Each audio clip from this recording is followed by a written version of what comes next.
Hello everyone, কেমন আছো সবাই? আমি শ্রেয়সী চলে এসেছি নতুন একটা ভিডিও নিয়ে। পাহাড়ের প্রতিটা মোড়ে লুকিয়ে থাকে নতুন গল্প, নতুন স্বপ্ন। আমাদের আগের ভিডিওতে তোমরা দেখেছো আমরা মানালি থেকে বেরিয়ে রাস্তায় প্যারাগ্লাইডিংয়ের দারুণ অভিজ্ঞতা নিয়ে সুন্দর প্রাকৃতিক দৃশ্য উপভোগ করতে করতে বিকেলে এসে পৌঁছেছি সিসু। সিসুতেও সন্ধ্যাটা আমাদের খুব ভালো কেটেছে। ডিনারটা খুব ভালো এনজয় করেছি। তারপর হাসি, গল্প আর ফটো তোলা, মোটের ওপর ভালোই কেটেছে আমাদের সময়টা। আজকের ভিডিও শুরু পরদিন সকাল থেকে। সকাল সকাল ঘুম থেকে উঠে ব্যালকনিতে এসে দাঁড়িয়েছি, আর এরকম দৃশ্য। একদিকে সিসু ওয়াটারফল, সামনে চন্দ্র নদী, দূরে নীল পাহাড়ের সারি, আর পাহাড়ের চূড়ায় সকালবেলার সূর্যের সোনালি আলো এসে পড়েছে। কি অপূর্ব লাগছে। ঘুম থেকে উঠে চা বা কফি খেতে খেতে এরকম দৃশ্য দেখব, এটা প্রতিটা ভ্রমণ পিপাসু মানুষের কল্পনা, ড্রিম মোমেন্ট। আর যখন এসেই পড়েছি, এখন দু চোখ ভরে শুধু দেখা, যাকে বলে ড্রিম কাম ট্রু। মনটা জাস্ট ভালো হয়ে গেল। আমরা মোটামুটি তৈরি হয়ে চলে এসেছি ব্রেকফাস্ট করতে। এরপর বেরিয়ে পড়ব সিসু ওয়াটারফল দেখতে।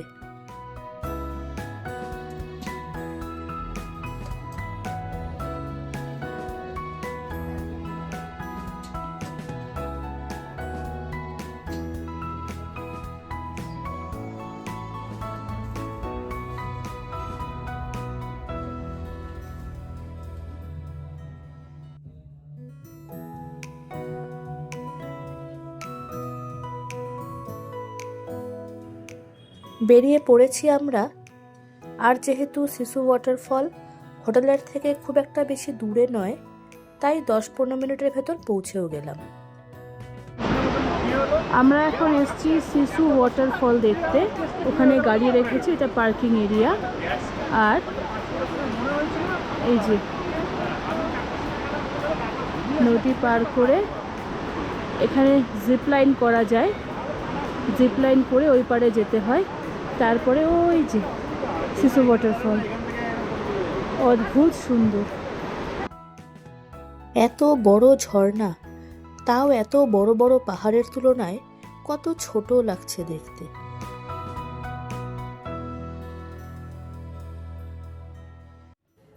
টকটকে নীল রঙের আকাশ, ঝকঝকে রোদ, গাছের সব পাতাগুলোও হলুদ হয়ে আছে। চারদিকে হলুদ শুকনো পাতা মাটিতে ছড়িয়ে আছে। উফ, কি যে ভালো লাগার জিনিস। যারা পাহাড় প্রকৃতি ভালোবাসে, কল্পনার জগৎ ভালোবাসে, তাদের কাছে এই গাঢ় নীল রঙের আকাশ, এই হলুদ পাতায় মোড়া চারদিক, এর চেয়ে প্রিয় বোধহয় আর কিচ্ছু নেই।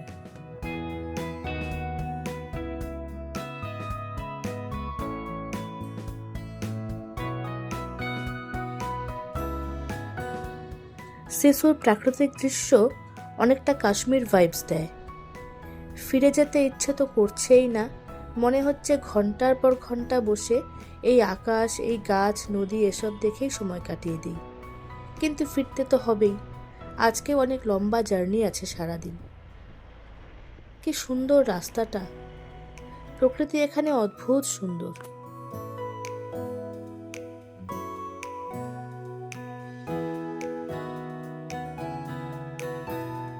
আবার ফিরে এসেছি হোটেলের সামনে। এখন বাজে বেলা প্রায় 11টা। লাগেজগুলো গাড়িতে তুলে নিয়ে এবার রওনা হলাম জিসপার উদ্দেশ্যে। সিসু থেকে জিসপার দূরত্ব প্রায় 52 কিলোমিটার। তবে আমরা ডিরেক্ট জিসপাতে থামবো না। আমরা জিসপা ক্রস করে উঠে যাব দীপক তাল হয়ে বারালাচা লা বা বারালাচা পাসের উদ্দেশ্যে। সেখান থেকে ফিরে জিসপায় স্টে করব আজকের রাতটা। অনেক লম্বা জার্নি, প্রায় সারাদিনের ব্যাপার।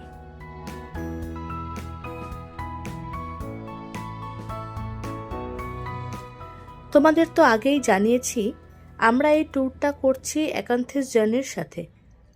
তো সেই একান্থিস জার্নির ট্যুর অপারেটর তিথি আমাদের বলেছিল সিসু থেকে জিসপা যাওয়ার রাস্তাটা নাকি অসম্ভব সুন্দর। ডেস্টিনেশনের চেয়েও জার্নিটা আমাদের বেশি ভালো লাগবে। সত্যিই তাই। চোখের সামনে এত বড় বড় পাহাড়ের চূড়া, প্রকৃতির এমন সুন্দর রূপ, চোখ ফেরাতে পারছি না। এই ধূসর পাহাড়গুলো দেখে মনে হচ্ছে যেন বালির পাহাড়।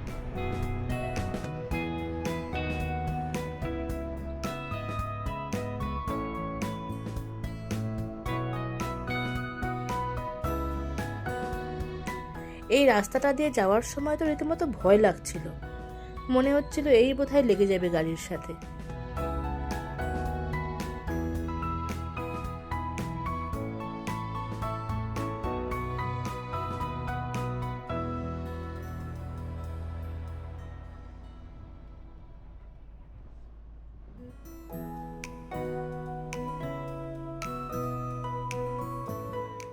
সামনে বাঁ দিকে চন্দ্র আর ভাগা নদীর মিটিং পয়েন্ট। এখান থেকেই দুটো নদী চন্দ্রভাগা নাম নিয়ে প্রবাহিত হয়েছে। মূলত কাশ্মীর আর পাকিস্তান সাইডে এই নদী চেনাব নামে বেশি পরিচিত।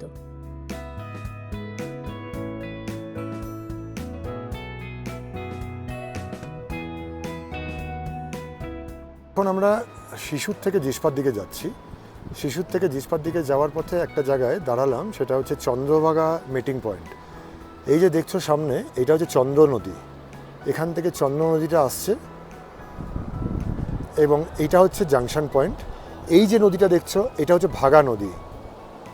এই মিটিং পয়েন্টটাকে বলছে চন্দ্রভাগা মিটিং পয়েন্ট। সোজা যে নদীটা চলে যাচ্ছে সেটা হচ্ছে চন্দ্রভাগা নদী। আমি একটু জুম করে তোমাদেরকে দেখাচ্ছি।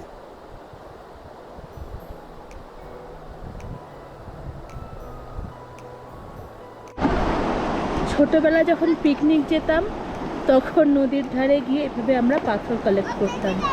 আজকে বহু বছর পর এখানে এসে আবার পাথর কালেক্ট করছি। আমার হাতে এত পাথর দেখে মিষ্টি আগেই হাত পেতে দাঁড়িয়ে আছে।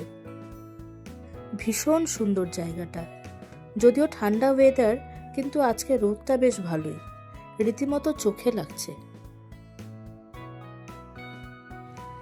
মিটিং পয়েন্টটা ক্রস করে আবার আমরা এগিয়ে চললাম। এতক্ষণ রাস্তার বাঁ দিকে আমাদের পথের সঙ্গী ছিল চন্দ্র নদী। এই মিটিং পয়েন্টের পর থেকে আমাদের রাস্তার ডান দিকে চলতে থাকবে ভাগা নদী। এদিকে রাস্তার পাশে ঝোপের মতো কিছু কিছু গাছপালা আছে। এতক্ষণ যে রাস্তা দিয়ে আমরা আসছিলাম সেখানে পাহাড়গুলো একদম ন্যাড়া ছিল, সবুজের চিহ্ন মাত্র ছিল না। এদিকে আবার অতটা না, বেশ গাছপালা দেখা যাচ্ছে। তবে গাছপালা যে একেবারে ঢেকে আছে তা কিন্তু নয়। ওই ঝোপের মতো অল্প অল্প গাছ মাঝে মাঝে দেখা যাচ্ছে। যেখানে গাছ নেই সেখানে শক্ত পাথরের পাহাড়।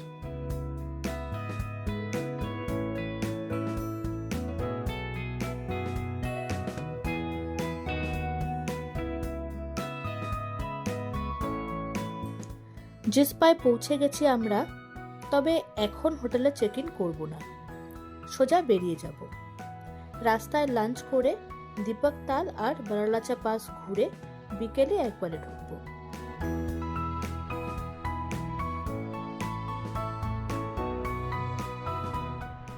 জিসপা ভাগা রিভার বেডে অবস্থিত খুব সুন্দর একটা পাহাড়ি গ্রাম। রাস্তার দুধারে বাড়িঘর আর দূরে পাহাড়ের সারি। ওই যে দূরে লম্বা ব্রিজটা দেখা যাচ্ছে সেটা হলো দারচা ব্রিজ, হিমাচল প্রদেশের লংগেস্ট ব্রিজ। ওটা পার করেই যাব এখন।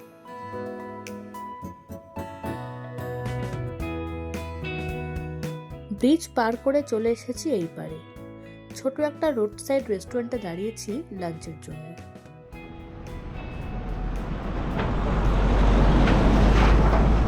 আমরা এখানে দাঁড়িয়েছি লাঞ্চ করব, তাই জন্য।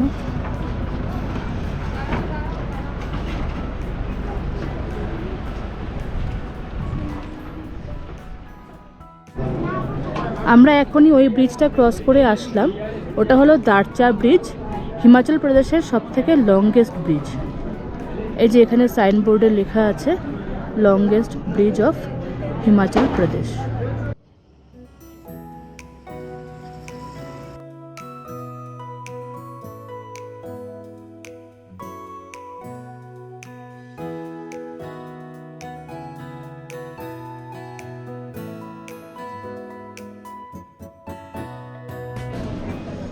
এই যে আমাদের খাবার চলে এসছে, আমরা রাইস থালি অর্ডার করেছিলাম।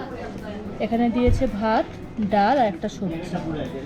তার সঙ্গে চাউমিন অর্ডার করা হয়েছে বাচ্চাদের জন্য, ওটা আসবে।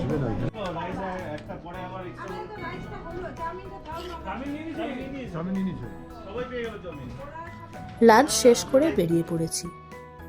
এতক্ষণ মোটামুটি সমতল এরিয়া দিয়ে আসছিলাম, পাহাড়গুলো একটু দূরে দূরে দেখা যাচ্ছিল। তবে এখন পাহাড়ি রাস্তায় ওপরের দিকে উঠতে থাকবো। ওই যে নিচে দারচা ব্রিজ দেখা যাচ্ছে।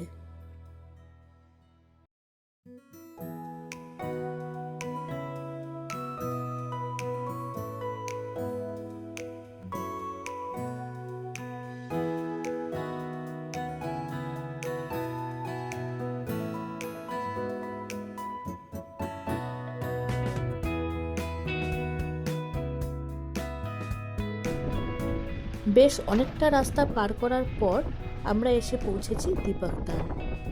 দীপকতাল হলো লাহোর রিজনের একটা গ্লেসিয়ার লেক। খুব হাওয়া এখানে। এতক্ষণ শুধু একটা সোয়েট টি শার্ট পরেই ছিলাম, কিন্তু এখানে এসেই জ্যাকেট টুপি সব পরে নিয়েছি।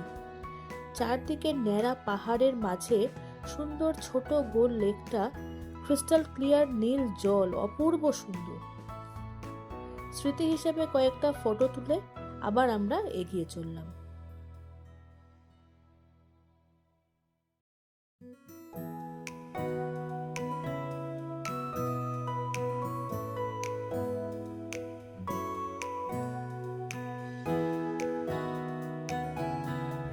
এবার ডেস্টিনেশন বারালাচা পাস। দীপকতাল জিসপা থেকে খুব বেশি ডিস্টেন্সের ছিল না, তবে বারালাচা পাস যেতে এখন অনেকটাই রাস্তা। প্রকৃতি এখানে খুব রুক্ষ, দুদিকে ধূসর প্রান্তর আর ন্যাড়া পাহাড়, সব মিলিয়ে প্রকৃতি যে স্নিগ্ধতা একেবারেই নয়, বরং ভয়ঙ্কর সুন্দর। এই সুন্দর চোখে আরাম দেয় না। একভাবে তাকিয়ে থাকছি আর অবাক হয়ে দেখছি, যেদিকে দু চোখ যায় ধূসর পাহাড়, কত বড়ই না তার বিস্তার। এত বিশাল প্রকৃতি, এত বিশাল বিস্তৃত পাহাড় পর্বত, তার সামনে কত ক্ষুদ্র, কত নগণ্য আমরা। অথচ এই আমরাই মাঝে মাঝে নিজেদের নগণ্যতা ভুলে গিয়ে প্রকৃতির ওপর আধিপত্য বিস্তার করতে চাই। ভুলে যাই যে এত বড় প্রকৃতির খামখেয়ালিপনার সামনে আমাদের ক্ষমতা ঠিক কতটুকু। আর প্রকৃতিও তাই আমাদের মাঝে মাঝে মনে করিয়ে দেয় আমরা ঠিক কতটা নগণ্য। এই দেখো না, বর্ষায় শুধুমাত্র একটা বিয়াস নদীর খামখেয়ালিপনায় গোটা হিমাচল রাজ্যের কি নাজেহাল অবস্থাই না হয়েছিল। কবিগুরু বলেছেন, রথ ভাবে আমি দেব, পথ ভাবে আমি, মূর্তি ভাবে আমি দেব, হাসেন অন্তর্যামী। প্রকৃতিও হয়তো মানুষের ওপর অলক্ষ্যে হাসে। যাই হোক, তবে এই অপূর্ব প্রকৃতিকে দু চোখ ভরে যতই দেখছি ততই মুগ্ধ হচ্ছি। ওই দূরে স্নো ক্যাপ মাউন্টেন।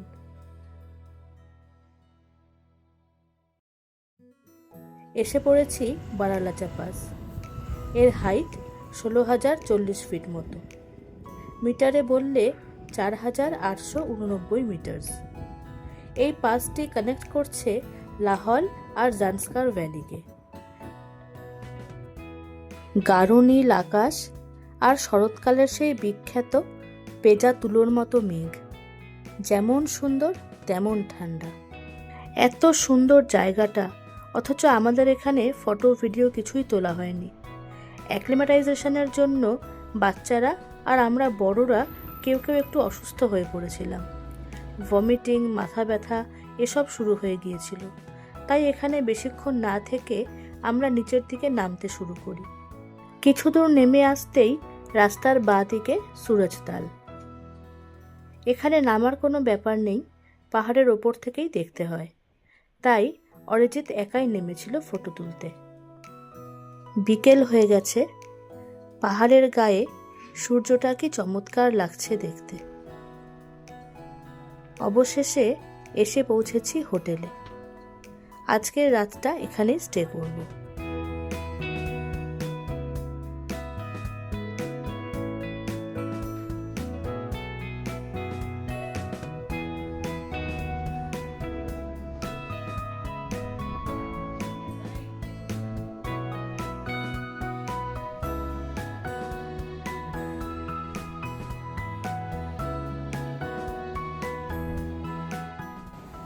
আমরা জিসপার হোটেলে ঢুকলাম এখন।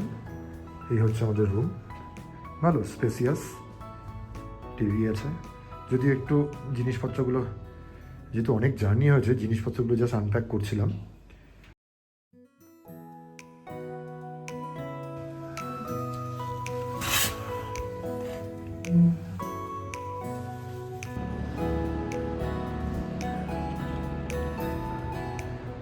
আমি এখন জিসপায় যে হোটেলটায় আছি সেই হোটেলের ছাদে এসেছি। এখান থেকে নাকি রাতের তারা, রাতের আকাশ খুব ভালো দেখা যায়।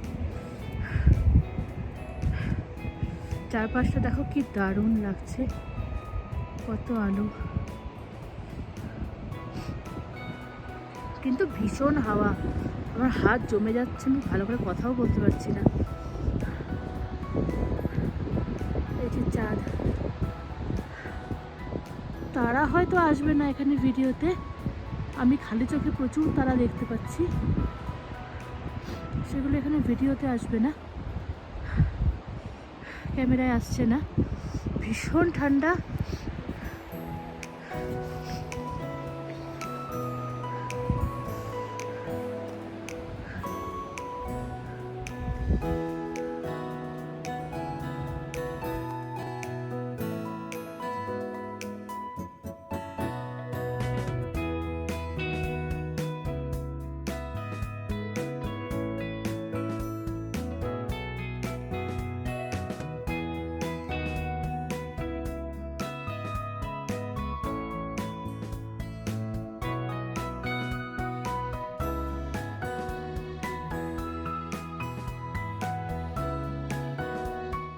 ডিনারে বসে গেছি সবাই।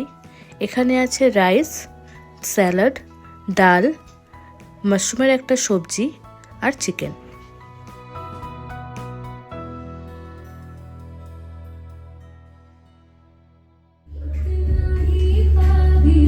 খাবার কেমন? এভারেজ? ভালো। ডিনার শেষ, এখন রেস্টের পালা। ভীষণ টায়ার্ড সবাই। চলো তাহলে আজকের ভিডিওটা এখানেই শেষ করছি। এর পরের দিনের ঘোরার গল্প নিয়ে আসবো পরের ভিডিওতে। ভালো থেকো সবাই, সাথে থেকো। ভিডিও ভালো লাগলে লাইক করো, শেয়ার করো। আজ তবে চলি, টাটা।